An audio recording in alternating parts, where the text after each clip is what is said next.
Hej og velkommen til H1 på den jyske håndværkerskole.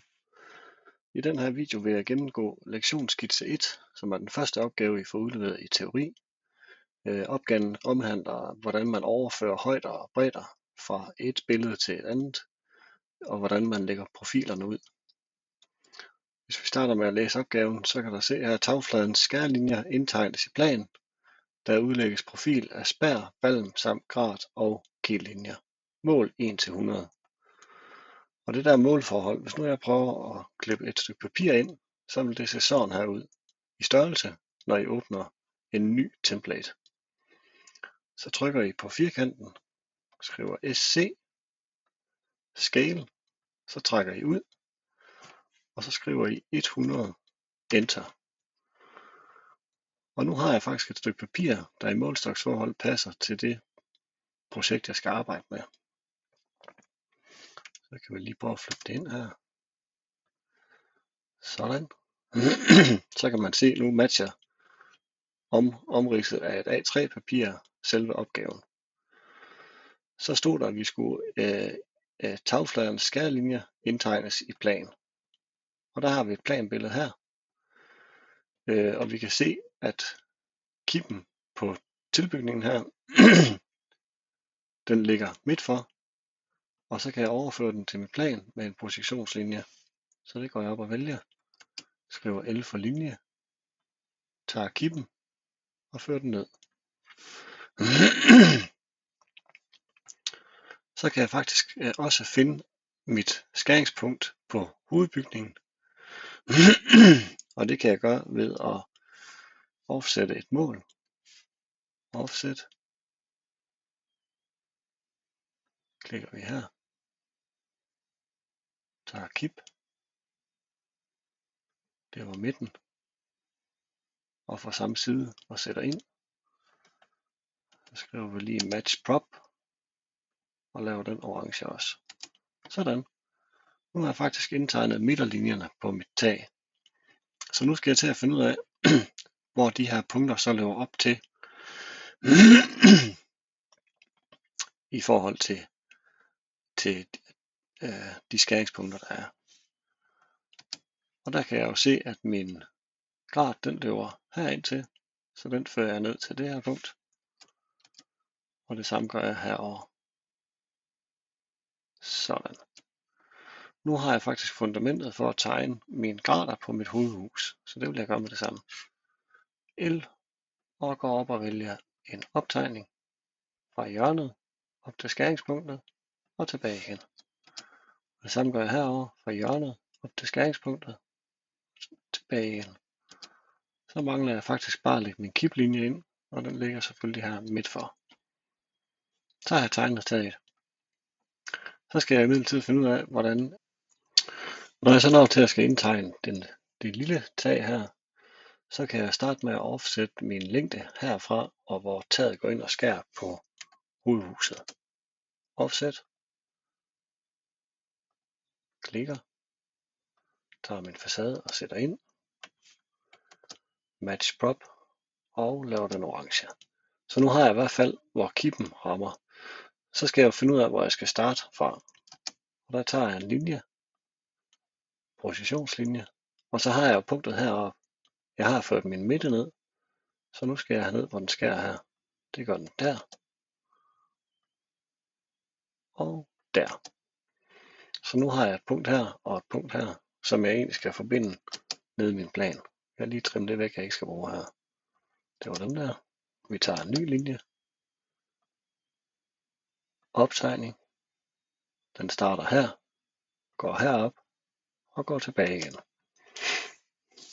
Så nu har jeg indtegnet min tagflade her, som den ser ud i plan. Nu begynder jeg at tage nogle mål, så jeg kan lave min gradprofil, min spærprofil, valmprofil og lille spærprofil. Hvis jeg så ser på de mulige profiler, jeg skal lægge ud, så starter den her med spærprofilen. Og spærprofilen, det er jo egentlig det billede, vi ser ind i her. Der kan jeg hente to mål. Jeg kan hente en højde, og jeg kan hente en grund. Og de to mål giver mig så profilen heroppe. Så hvis nu vi starter med at sætte nogle mål på, så skal vi huske herover, inden vi begynder at målsætte, at det er 1 til 100, fordi så kommer det med ud, når jeg printer. Så nu bliver der tændt for nogle mål her. Så prøver vi lige at lineær. Vi tager herfra til spids. Der var 2 meter. Så trykker jeg Enter for at gentage funktionen.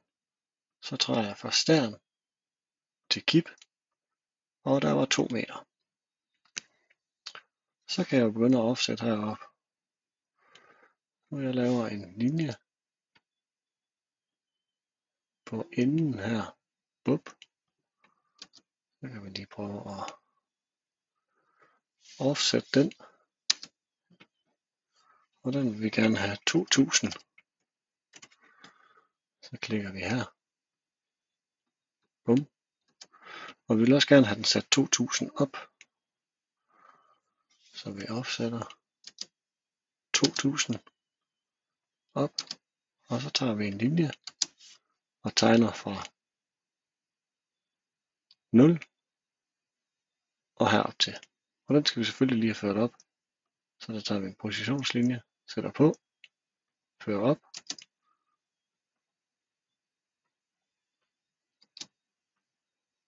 Og så har jeg min overside af spærreprofilen. Så sletter vi dem her. Bum.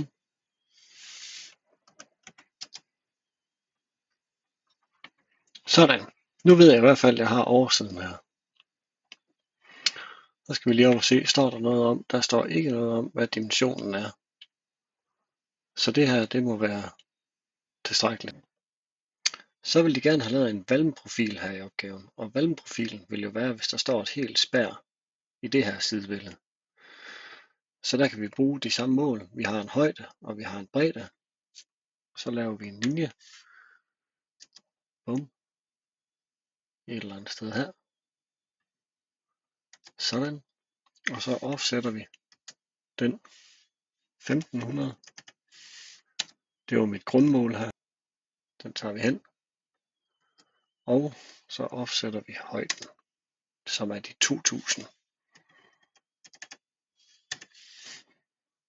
Den skyder jeg op. Og der kan man se, at det er samme højde som spærreprofilen.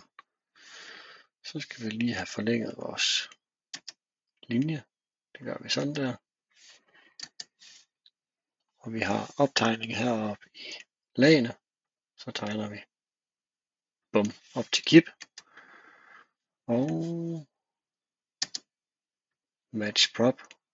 Bum. Så nu har vi vores valmprofil, altså det spær, der vil stå op her i midten. Der er jo noget med maks afstand på spær, som er 1 meter. Det tager vi en anden dag.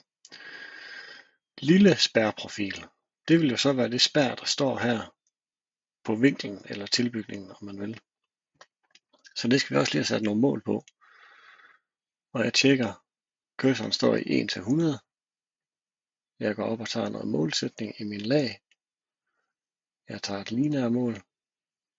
Jeg kigger her. Bum. Ind til midt. Den sætter vi der. Enter, så gentager vi kommandoen fra kip. Og så zoomer vi lige, så vi er sikre på, at det passer. Bum. Det er 1500 gange 1500. Så jeg laver det her om til optegning igen. Tager en linje.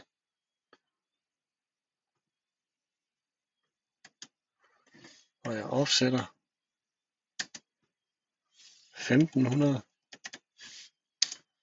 Nu gør jeg det lige baglæns her, for at gøre forvirringen totalt. Og så skulle vi have en højde. Det var også 1500. Offset 1500. Enter, enter. Så nu har jeg en højde.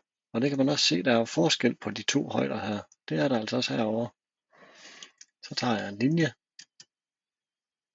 Tegner fra mit 0 til min kip. Så laver vi den her orange, så vi kan se.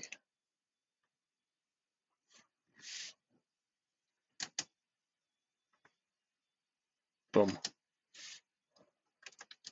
Og så trimmer vi lige det her væk. Ikke skal bruge. Så nu har jeg altså fået tegnet en spærprofil, en valmprofil og en lille spærprofil. Så vil man selvfølgelig sætte nogle højder på her, fordi det ville også være det, man skulle bruge, hvis man skulle snotte op ud i værkstedet. Så vi tager noget målsætning. Der var en højde. Bum, 2000. Og vi har en grund på 2000. Det samme har vi her. En grund. Og en højde.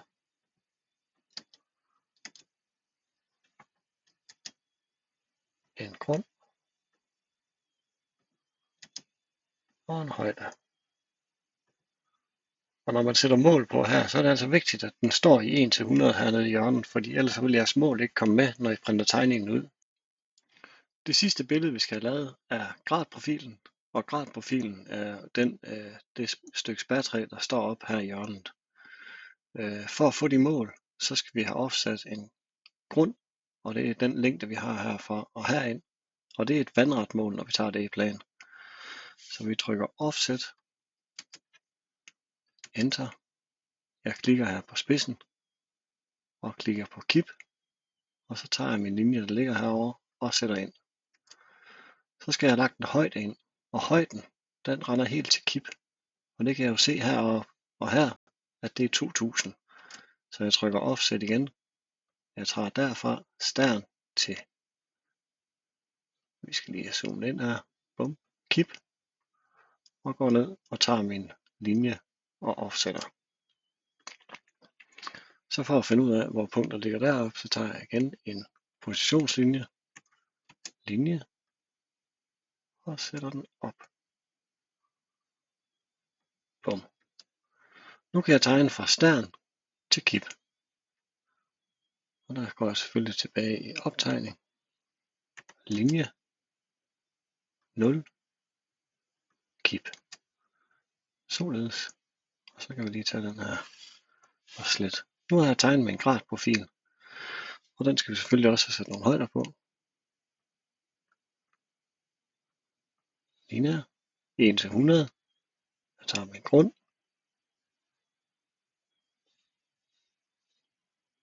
Lige han slået over i målsætning. Bum.